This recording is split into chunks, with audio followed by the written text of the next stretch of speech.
Hey y'all, welcome to Deadtime Stories. Tonight's tale isn't about what we owe the world, it's about what the world takes, even when we've already given everything. We're lucky enough to have another listener submission tonight. I'll be sharing these on Fridays as long as y'all keep sending them in. And this one, it's dark, it's twisted, it's the kind of story that lingers. So settle on in and snuggle up, guys. It's story time. And this is Bumper's Luck, written by Matt Looney. Harold Bumper was one last corpse away from his release. For the last 5 years, Harold's singular occupation was locating and tagging the rotting dead for pickup by remote retrieval drones. Forced into his current vocation, he was made to draw a number from a hat to determine how long his time in purgatory would last.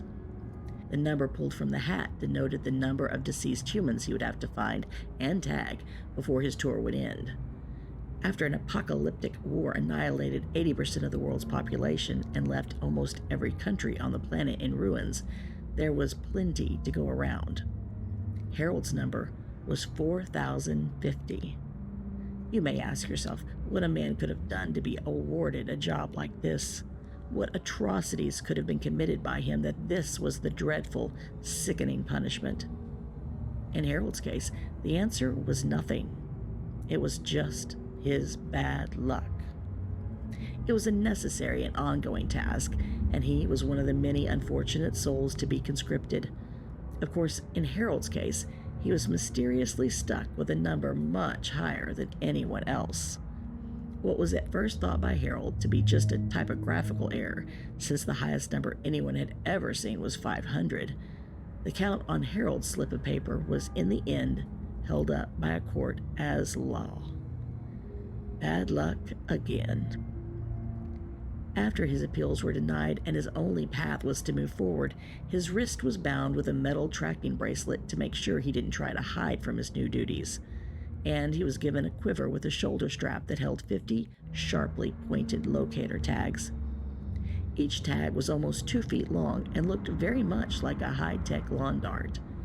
He was also given a pack that contained food, water, and first aid supplies, which were only to be replenished when the quiver was emptied.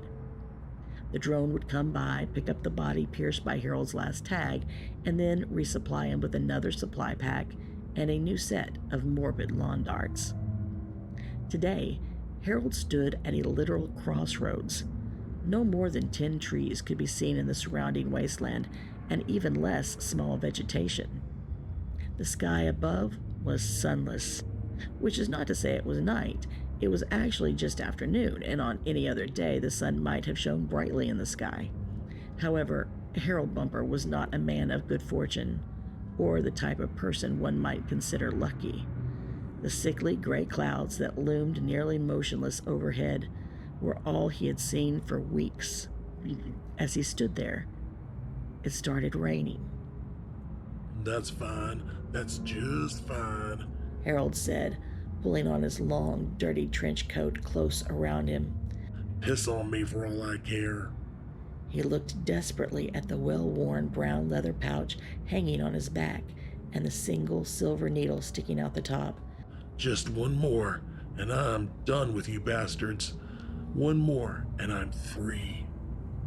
Harold looked down the road leading west from his crossroads and saw solid shapes in the distance. Black and gray and rotting. They could have been anything from old farm buildings or even a small town.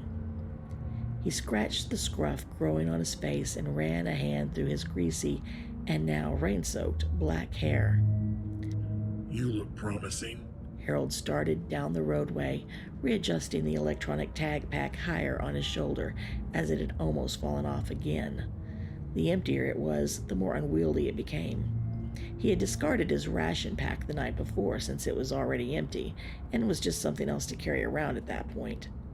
Anyway, he would get a final supply pack when he turned in this last body and headed off to find his future.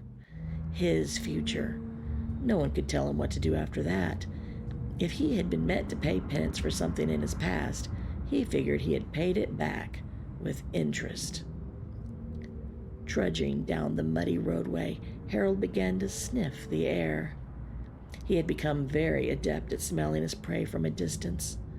In the normal cycle of life, when a person dies, when anything dies really, and there is no protection from the animals or the elements, it doesn't take long for Mother Earth to reclaim her child.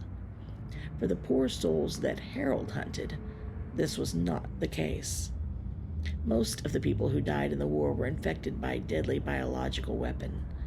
Those infected were subject to their own bodily fluids becoming thick and pasty, not unlike a runny sort of jello. That was not the only defilement, however. The disease also slowed decomposition. What might have happened in a matter of days or weeks now took years. No animal would dare feast on what remained. The corpses had a distinct smell that seasoned hunters knew instantly. As Harold approached the derelict buildings that had once been Emery Ferguson's farm, he caught the scent he was looking for. His eyes lit up and his pace quickened. He followed his nose and the last 100 feet or so to the large decaying hay barn. After a quick examination of the deteriorating structure, he realized there was no easy way in. The large double doors were barred from the other side, and the entrance door to the right of that was blocked by the collapsed roof. He did, however, find the loft windows were open, and the wall that housed them had slanted significantly towards the center of the building. Without thinking, he ascended the unstable, leaning wall up to the large window and peeked over the edge. Inside, Emery Ferguson and his wife, Maggie, lay dead on the rotting hay, which covered much of the barn floor. From the scene below, it seemed as if Emery had put his wife out of her misery before doing the same for himself. A small caliber gun lay near his open hand on the ground. Jackpot. Without thinking, Harold scrambled through the window and onto the faltering loft platform. His excitement had gotten the better of him, and after 2 steps, he crashed through a rotting floorboard, landing hard on his back near the deceased Fergusons. He was instantly hit with an intense pain in his back and chest. He reluctantly looked down to his chest and saw clearly the sharp end of the electronic tag sticking out through his ribs. Coughing involuntarily, blood spurted from his mouth and onto his face and neck. Gasping for air, he could hear the unit beeping inside him. You got to breathe. His gurgling voice wavered. Death came in moments.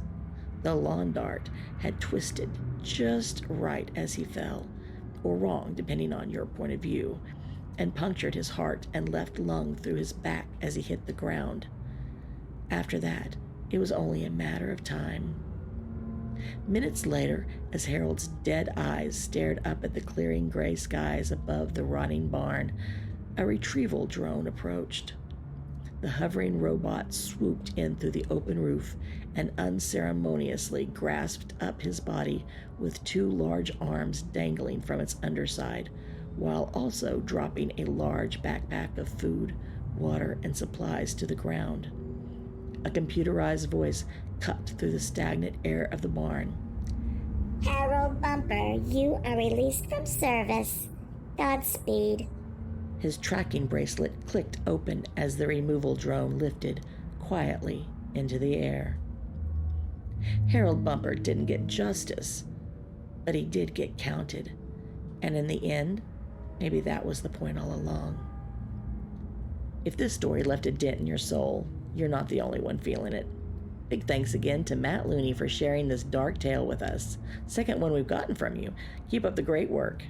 So hit like, drop a comment, let Matt know what you think, and share this with someone who always draws a short straw. And subscribe to us for more tales of strange justice, bad luck, and even worse endings.